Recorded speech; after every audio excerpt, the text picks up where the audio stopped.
LEGO City Undercover is a comedic sandbox-style action-adventure video game developed by TT Fusion, a division of TT Games, for the Wii U. The game was released on March 18, 2013 in North America, Europe and Australia on March 28, 2013 and in Japan on July 25, 2013. A prequel was also developed for the Nintendo 3DS. Unlike previous LEGO titles developed by TT Games, which have been based on various licenses, the game is based on the LEGO City brand and is the first LEGO game to be published by Nintendo. Gameplay, taking place in the vast LEGO City, players control an undercover cop named Chase McCain. Chase goes on the hunt for criminals, with various moves at his disposal, such as swinging across poles and performing wall jumps. He can also gain disguises that give him additional abilities, such as a robber disguise that lets him break locks. Chase can also pilot vehicles, such as cars and helicopters, and use loose bricks to build various objects. The Wii U gamepad can be used as a device including a communicator and as a scanner to locate criminals. LEGO City Undercover's gameplay borrows heavily from the Grand Theft Auto series. However, the game is role-reversed, with the player taking on the role of a police officer enforcing the law, rather than a criminal committing crime, although the player is required to commit criminal acts on some occasions in order to infiltrate criminal gangs. The game also includes references to notable Nintendo intellectual properties, such as offering the ability to build a LEGO Super Mario Universe warp pipe. Plot: Chase McCain, a cop sent away from LEGO City 2 years prior to the events of the game, returns under pleading from Mayor Gleason, as the city is in the grip of a crime wave, one she believes Rex Fury, who has escaped from Albatross prison, to be behind. Mayor Gleason entrusts Chase to find him and bring him to justice like he had done 2 years prior. He calls Natalia Kowalski, his former girlfriend, to make sure she is okay, but is bitterly met by her due to Chase having revealed her identity during Rex's trial, forcing her to go under witness protection. Chase arrives at the police station and is given a happy welcome by dim-witted rookie Frank Honey, but a less nice one from the new chief of police Marion Doonby. Chase receives police equipment, such as a police communicator by Ellie Phillips, and is informed about Rex's escape from prison, and is quickly dispatched to stop several criminals. After arresting bank-robbing clowns and dealing with a roadblock, he sees Natalia driving quickly and proceeds to talk to her. Their conversation is not long and Natalia steals Chase's car to go say goodbye to her father and to permanently leave LEGO City. Chase then arrests some robbers after he obtains a grapple gun from Sheriff Duke Huckleberry, Ellie's uncle. Chase visits Rex's prison and discovers an escape tool from Bluebell Mine. Chase encounters Rex at the mine, who quickly defeats him. Chase wakes up to find that Natalia's father has gone missing. Chase is then required to train in Kung Fu with a man named Barry Smith. Chase goes undercover in Chan Chuang's gang, where he becomes a limousine driver for millionaire Forrest Blackwell. Chase also encounters Natalia, who was searching Chan's office because her father was last seen getting into a limo, and Chase promises to find her father, but Natalia rejects his offer. Chase performs other various criminal tasks such as thefts and carjackings in order to gain the trust of Chan, and meets several other criminal leaders. Chase eventually learns that Chan is working for Vinny Papalido, another crime boss. To get in with Vinny, Chase must break out Vinny's right-hand man cousin Mo DeLuca and steal a delivery truck. After being accepted into Vinny's gang, he is ordered to perform a bank robbery for his private buyer. Shortly after, Chan calls Chase to steal a moon buggy from Apollo Island. After he gets the job done, he saves Forrest Blackwell from a gang and finds out that Chan is holding Natalia hostage at his scrapyard. Chase manages to rescue Natalia, but inadvertently forces Chan into hiding. Angered, Marion Doonby drops Chase from the case temporarily and transfers him to Bluebell National Park with Sheriff Huckleberry, but quickly gets back on the case after accepting another job from Vinny, a robotic T-Rex from the LEGO City Museum. After delivering the dinosaur to Vinny, he accepts another job, stealing a boat from the fire department. Afterwards, Chase is forced to rescue Natalia from mysterious men Rex apparently works for. Chase tracks Vinny and his private buyer, who is in fact Rex, who refuses to pay Vinny for the work he had done. Angered, Vinny calls Chase for a job behind Rex's back, to steal from Forrest Blackwell. Chase learns about how Blackwell was going to build an apartment complex with a shopping mall in Bluebell National Park, but a discovery of a rare squirrel had shut down the project, causing Blackwell to never build anything again. Chase goes inside Blackwell's mansion, although he is attacked by Blackwell's Sentinel guards. Chase manages to evade the Sentinels and returns to Vinny's and finds the ice cream parlor that he owns overrun by Rex's thugs and Vinny locked in the freezer. Chase manages to save Vinny and stop the thugs. After interrogating the leader of the thugs named Jimmy, Chase takes his place on a job Rex sent his men to do, steal a crane from the construction yard, which Chase then uses to steal a telescope from an observatory for the old man. After following Rex's men to their hideout, Chase listens through a vent and hears Natalia's father Henrik Kowalski, who is being interrogated by Rex. Chase navigates through the base and discovers that Forrest Blackwell himself is behind the crime wave. Chase also discovers that Blackwell had kidnapped Natalia in order to threaten her father into cooperating. Chase then rescues him and they both escape on a UFO.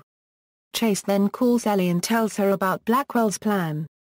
Chase is informed by Ellie that Blackwell was on TV not long ago, and that he will be holding a press conference outside of Blackwell Tower later that afternoon with news that would change Lego City forever. Chase proceeds to Blackwell's mansion in hopes of finding evidence and Natalia. Chase doesn't find Natalia, but he discovers a small model of a colony on the moon. Chase, realizing Blackwell Tower itself is a rocket to the moon, and that its launch would vaporize Lego City, ventures there with a police department to protect the citizens and apprehend Blackwell. Although the citizens are safe, using force field devices Henrik created for Blackwell, the rocket launches with Natalia on board. Chase catches a space shuttle to the moon, and encounters Rex Fury and Forrest Blackwell. Chase battles Rex, who uses the T-Rex Chase stole, but Rex failed to finish off Chase.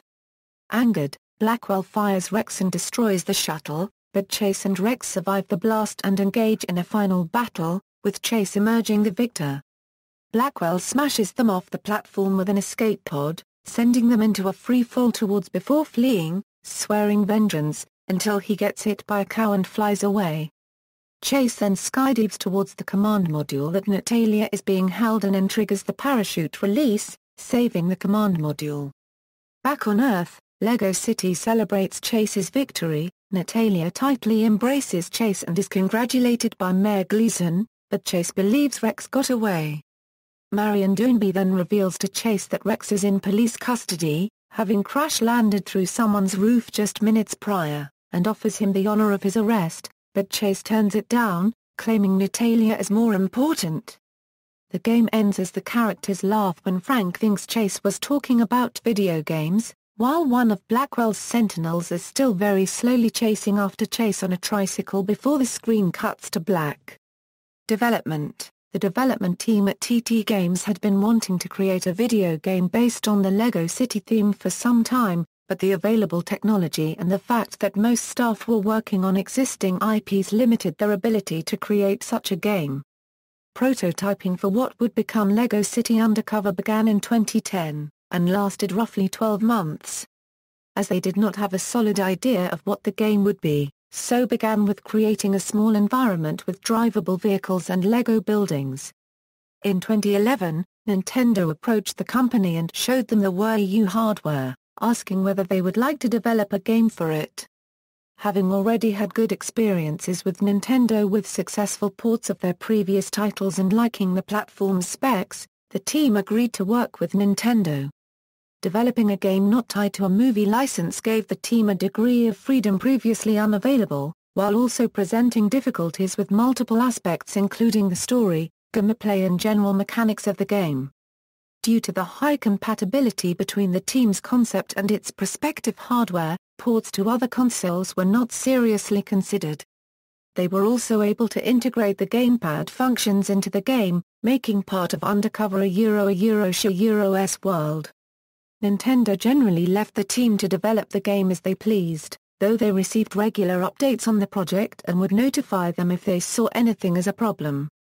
One of the early gameplay challenges was the combat, which needed to fit into the story context of the lead character being a policeman. Instead of a simple brawling style, the team designed the battle system to allow for defensive gameplay and not involve an equivalent to lethal takedowns. While designing the setting, the team used elements from multiple locations, including New York, San Francisco and London. As the game was being developed for a Nintendo console, the team included multiple Nintendo-themed Easter eggs for players to find. The team had to create a new game engine as previous ones were not able to cope with the scale of the environments. They also wanted the main character, Chase McCain, to have depth as they knew both children and adults would play the game. Undercover features full voice acting, which at the time development started was a first for the series, although due to development time, others featuring voice acting were developed and released ahead of it. For the voice casting, the team used voice casting and recording company Side UK. A large voice casting session was held, and several established comedians were specifically asked to come in as the team wanted good delivery for the funny sections of the script. By the time the script writer, former stand-up comedian Graham Goring, was brought on board, a rough outline of the story had been created. His main role was to fill in the gaps and put in as much humor as possible. Goring was given a lot of freedom when it came to the parodies, although the team were regularly consulted on the suitability of the material and a script editor was assigned to check his work. Drawing on his former profession, Goring included a large amount of one-liners and humor intended for both children and adults. Following the template of The Simpsons, game contains a high number of family-friendly parodies, referencing movies such as The Shawshank Redemption and The Matrix, and TV series such as Starsky and Hutch. The game's story took a while to write, as the team wanted to give it depth. LEGO City Undercover was first announced during Nintendo's press conference at E3 2011 on June 7, 2011 under the tentative title LEGO City Stories. At Nintendo's press conference at E3 2012 on June 5, 2012, the game was revealed to have had a name change to LEGO City Undercover. The game's debut trailer was shown during that event, revealing game footage for the first time. During Nintendo's September 13 events, some new trailers detailing the story were shown, along with the announcement that a Chase McCain minifigure would come with the game as a pre-order bonus in North America and Australia while stocks last, and be included in the first copies of the game in Europe. A police high-speed chase toy was also released and includes a code for additional in-game content. Nintendo also published the game in Japan on July 25, 2013. Reception: with a Metacritic score of 80, reviews were largely positive, praising the humor and design, but generally criticizing lengthy loading times and a lack of cooperative multiplayer, which was a staple in previous LEGO titles. Official Nintendo magazine awarded the game 90%, making it the magazine's third highest-rated Wii U game at the time. IGN gave the game 8/10, praising its huge open world while criticizing its generic gameplay. Eurogamer gave the game a score of 9/10, saying the game features a mixture of great writing, twinkling level design and laudable values that keep you coming back. Games Radar gave the game 4 out of 5 stars, praising the inventive use of occupations and rewarding puzzles but criticizing the lack of cooperative multiplayer. Game Trailers gave the game a score of 8.4, calling it the best game in the series so far. Nintendo Insider awarded the game a score of 85%, writing that it signals a bold new direction for TT Fusion, a unregistered trademark-esque creativity. Sales equals, according to NPD figures, the game sold more than 100,000 units in the United States in its debut month, debuting outside the top 10 and tying with Monster Hunter 3 Ultimate. In the UK, the game debuted at number 12 in the All Formats chart, however, it debuted at number 8 in the individual format chart and at number 1 in the Wii U chart. In Japan, the game sold more than 18,000 copies on its first week, entering all the charts at number 9. References. External links, official website.